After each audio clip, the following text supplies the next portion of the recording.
Halo, kami dari kelompok 6, kelas akuntansi A. Nah, hari ini kita ingin mempresentasikan tentang kasus ZZZBest yang terjadi pada tahun 1987 di Amerika.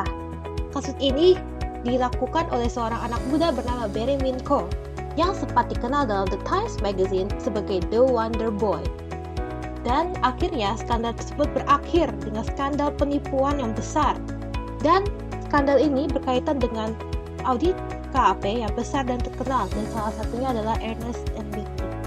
Saya Selin Alexandra dengan NIM 3718034. Halo, kami dari kelompok 6, kelas akuntansi A, ingin mempresentasikan tentang kasus ZBest. Nama saya Margareta dengan NIM 331802120. Halo semua, kami dari kelompok ke-6, kelas akuntansi kelas A, ingin mempresentasikan tentang kasus ZZZZ di Indonesia. Nama saya William, NIM saya 351802272.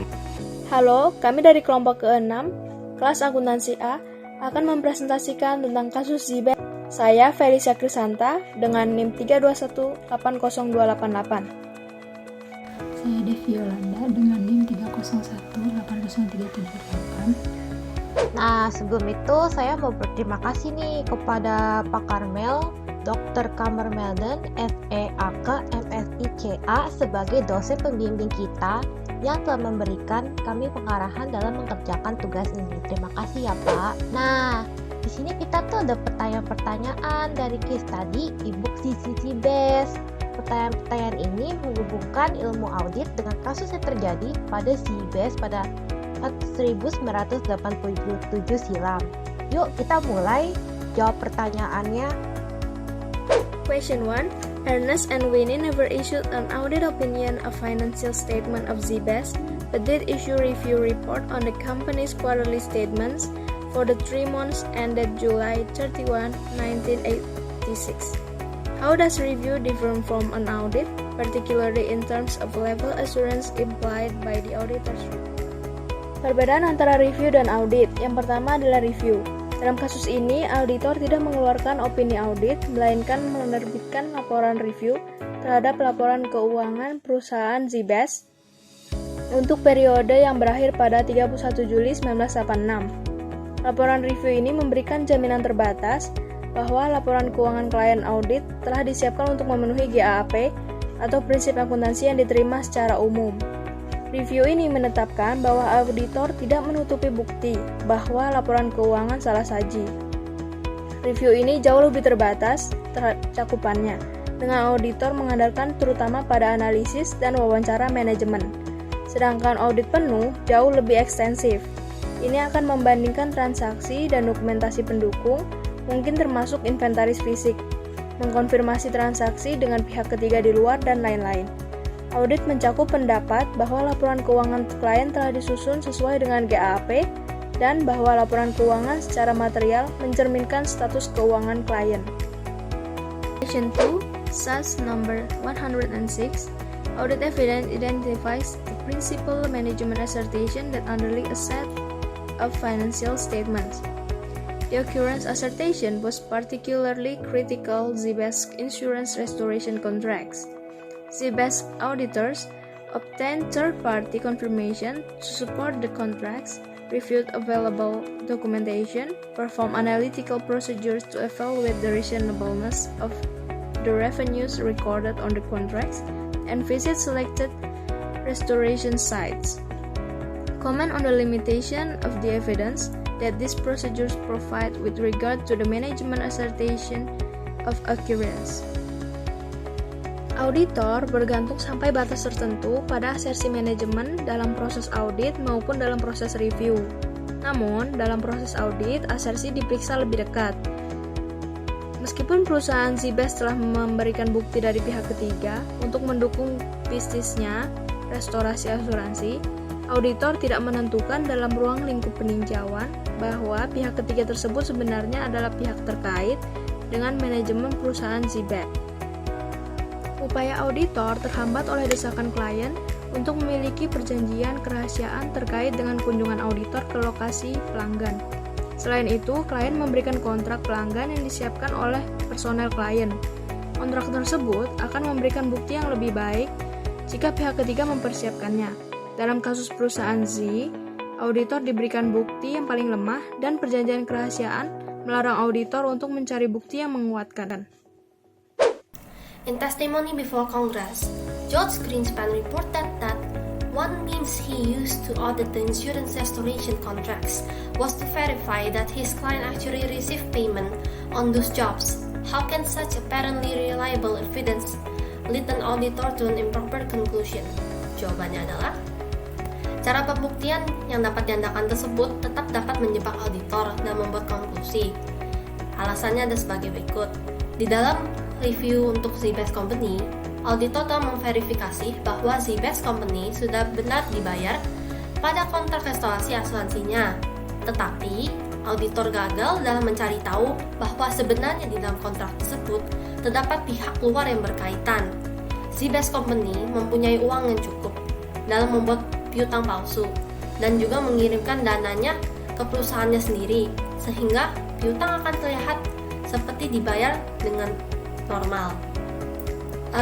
Jika auditor yang bersangkutan berpikiran atau menemukan kemungkinan bahwa transaksi tersebut ada kaitannya dengan pihak lain, proses audit akan jauh lebih mudah dan permasalahan yang ada di perusahaan tersebut akan mudah dilihat. Sekarang saya ingin menjawab pertanyaan nomor 4. Question number 4. What is the purpose of procedure successor auditor communication? Which party, the procedure or the successor auditor, has the responsibility for initiating this communication? Briefly summarize the information that a successor auditor should obtain from the procedure auditor. Nah, sekarang aku mau jawab nih pertanyaan nomor 4. Apa sih tujuan komunikasi antara auditor dan procedure? Procedure itu artinya itu pendahulunya tuh. Habis itu successor, yaitu auditor. Successor itu maksudnya itu penerusnya. Maksudnya itu si Gary ini sama yang dari partnernya EY. Nah, apa sih gunanya si Green ini, si pendahulunya itu sama si penerusnya ini, si suksesornya itu untuk berkomunikasi? Ya jelas dong, supaya memberi informasi, kewaspadaan dan penilaian untuk si EY ini, auditor penerus, tentang perusahaannya klien si Z-Best ini dipegang dari Menko. Ya tentang laporan keuangannya dan internal manajemennya layak atau enggak. Nah, sebenarnya sih saya kutip nih dari bab 8 tentang 5 langkah memahami bisnis klien dan industrinya. Pertama, lingkungan eksternal. Kedua, operasi bisnis dan proses. Ketiga, manajemen dan politik perusahaannya. Keempat, objektif dan strategi. Kelima, pengukuran dan performanya. Nah, jadi itu si auditor ini bisa lihat nih item-item akun dalam laporan keuangannya tuh valid atau enggak, relevan, konkret atau enggak, dan material atau enggak, pernyataannya jelas atau enggak, serta opini audit yang diikutsertakan dari si presidernya itu, dari proses auditnya itu gimana, itu juga harus dilihat sama auditor suksesornya untuk dalam kasus Z-Best ini. Nah, yang kedua, sekarang tuh aku mau jawab nih, siapa sih yang pihak yang lebih tanggung jawab dari kasus ini? Nah, kalau soal informasi ini, jelas-jelas kedua auditornya salah. Si suksesor sama si penerusnya serta kliennya juga si Z-Best. Maksudnya dikarenakan tuh mereka tuh udah profesional, KP profesional. Apalagi Ernest dan Mimi ya, dan apalagi tuh si Larry Gary. Itu tuh udah setara partner, udah senior dari senior. Nah, harusnya mereka tahu dong standar audit yang ada di Amerika waktu itu. Namanya itu adalah SSAS. Nah, dia tuh harusnya tahu dong ada aturan di SSAS, apalagi standar auditnya standar nomor 84. Isinya itu tuh dinyatakan diwajibkan bagi si auditor penerus, baru yang ngecek si klien si Z-Best ini untuk mendapat izin dari klien perusahaan audit untuk mengkomunikasikan hasil auditnya dengan auditor pendahulu. Nah, masalahnya tuh mereka memang informasiin, komunikasiin kan, tapi tuh mereka tuh kayak nggak bahas semuanya. Jadi kayak sempat ada miskomunikasi dan kedok si Z-Best ini sempat tidak terungkap. Nah, sekarang aku mau ngejawab pertanyaan 4 yang poin ketiga. Informasi yang harus dikomunikasikan oleh pihak-pihak auditor di kasus ini itu apa aja? Yang pertama itu informasi tentang integritas manajemen internal dari Z-Best dan manajemen ke atas, menengah, dan ke bawah. Nah, terus informasi selanjutnya adalah informasi mengenai adanya potensi penipuan saat dicek audit pendahulu. Kasus audit ini, audit pendahulunya independen itu si Greenspan. Dia itu tidak ngecek restoration project, sehingga auditor EY kurang informasi jadinya. Nah, informasi selanjutnya itu dari bank, perihal akun piutang, dan bukti ceknya valid mengenai piutang dan kas banknya. Ya, kayak bank rekon gitu deh, sama akun receivable. Nah, setelah diketahui tuh diwawancara Berlin Winko, ternyata Berlin Winko tuh ngaku dia itu kalau pendapatan dan akun piutangnya, akun receivable-nya tuh sebenarnya tuh palsu dari penjualan, bukan jadi penjualan jasa karpet. Itu semua karena work paper dia yang palsu aja.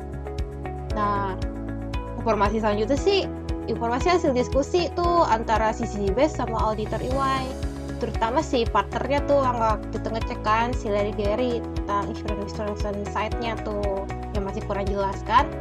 Terus tuh yang informasi yang mempertanyakan kenapa si ZBest memakai EY untuk mengaudit informasi keuangannya, kenapa auditor independennya nggak dipakai lagi tuh yang sebelumnya si Greenspan. Nah, selanjutnya tuh ada informasi tuh berupa work paper kertas kerja dari auditor sebelumnya, atau kan auditor dalamnya perusahaan ZBest itu tuh harus dicek juga, apalagi yang terkait dengan audit yang terakhir dipakai gitu. Nah, itu aja jawaban-jawaban untuk pertanyaan keempat ini. Makasih. Halo semuanya, saya akan menjawab pertanyaan nomor 5. Apakah perjanjian kerahasiaan yang diminta oleh Minkau untuk ditandatangani oleh Ernst dan Wayne secara tidak tepat membatasi cakupan audit ZBest? Mengapa atau mengapa tidak? Diskusikanlah keadaan umum di mana masalah kerahasiaan di pihak klien dapat memengaruhi keputusan perencanaan audit secara tepat. Pada titik manakah ruang lingkup audit yang diberlakukan klien memengaruhi opini audit yang dikeluarkan? Berdasarkan kejadian tersebut, perjanjian kerahasiaan membatasi ruang lingkup audit secara tidak semestinya. Berdasarkan auditing standard yang kelima, auditor dapat menyatakan opini pengendalian internal perusahaan atas pelaporan keuangan hanya jika auditor telah mampu menerapkan prosedur yang diperlukan dalam keadaan tersebut. Jika ada batasan ruang lingkup, perikatan auditor harus menarik diri dari perikatan atau menyangkal pendapat tersebut, karena penafian atau disclaimer opinion dapat menyatakan bahwa auditor tidak menyatakan pendapat atas efektivitas pengendalian internal dan juga pelaporan keuangan. Jadi, perjanjian kerahasiaan tersebut tentunya memberlakukan pembatasan pada kemampuan Ernst dan Wayne untuk menguatkan bukti yang dikumpulkan selama kunjungan perusahaan. Akan tetapi, cakupan audit menyatakan bahwa audit dirancang untuk memperoleh keyakinan yang memadai dan juga tidak ada salah saji pada laporan keuangan yang sedang diauditnya itu. Nah, hal ini juga mensyaratkan para auditor untuk mendiskusikan apakah audit yang diperoleh atau bukti-bukti audit yang telah diperoleh auditor ini sudah cukup atau belum untuk membuat auditor menyatakan opini pada suatu laporan perusahaan. Nah, seperti yang dibahas sebelumnya, Ernst dan Wayne ini diwajibkan untuk menandatangani perjanjian kerahasiaan yang menghalangi mereka untuk menghubungi pihak ketiga terkait dengan proyek restorasi ZBest ini. Dengan menandatangani perjanjian tersebut, Ernst dan Wayne secara efektif mengizinkan ZBest untuk membatasi ruang lingkup audit mereka. Nah, lalu Ernst dan Wayne diizinkan untuk mengunjungi situs restorasi dan melihat kontrak yang telah disepakati oleh ZBest ini. Akan tetapi, itu adalah sejauh mana audit mereka pada kontrak karena perjanjian tersebut. Biasanya, auditor dapat mengumpulkan lebih banyak bukti lagi untuk memperkuat keyakinan mereka tentang keabsahan kontrak dengan bekerja sama dengan pihak yang independen. Namun, hal ini dilarang oleh ZBest. Ernst dan Wayne juga tidak diizinkan untuk menghubungi perusahaan asuransi, kontraktor, atau pemilik bangunan yang terlibat dalam proyek restorasi tersebut. Hal ini akan memaksa auditor Ernst dan Wayne untuk mengeluarkan keyakinan atau penafsiran opini yang bisa disebut juga disclaimer opinion, karena mereka tidak akan dapat memperoleh keyakinan yang wajar atas tidak ada salah saji pada laporan keuangan tersebut atau memperoleh bukti audit yang cukup. Saya Devi, saya akan menjelaskan question number 6, yaitu what procedures, if any, do professional standards require auditor to perform when reviewing a client's pre-audit report but posture and earning press release. Jadi, Ernst & Whinney sebagai auditor gagal dalam merancang prosedur audit yang tepat, yaitu tidak dapat menguji asersi kritis yang membantu dalam menyelesaikan konflik material dalam bukti audit, serta dalam menyelaraskan bukti lain yang seharusnya mereka kenali. Sebagian besar bukti yang tersedia untuk auditor sangatlah terbatas, bahkan tidak dapat dicapai, karena Z-Base Company tersebut selalu menghalangi di saat Ernst & Whinney ingin memperolehnya. Berikut permasalahan-permasalahannya ada 3. Yang pertama, ketika Ernst & Whinney ingin memeriksa kertas kontrak asuransi restorasi milik Z-Base Company, Barry Minkow selalu menghalangi sehingga mereka tidak pernah dapat mengecek kontrak tersebut. Yang kedua, ketika Ernst & Whinney mengunjungi kantor pusat Z-Base Company, Barry Minkow selaku pemilik dari company tersebut selalu melarang mereka untuk memasuki ruang kerjanya atau tempat penyimpanan dokumen perusahaan. Yang ketiga, terdapat peristiwa lainnya ketika Ernst & Whinney bertujuan menghampiri perusahaannya, tetapi oleh pihak Barry Minkow dialihkan pada konstruksi yang sedang diperbaiki guna menumbuhkan rasa percaya terhadap Ernst & Whinney bahwa dari perusahaan itu sedang ada perbaikan. Sekian dari pertanyaan serta jawaban dari kelompok kami. Terima kasih.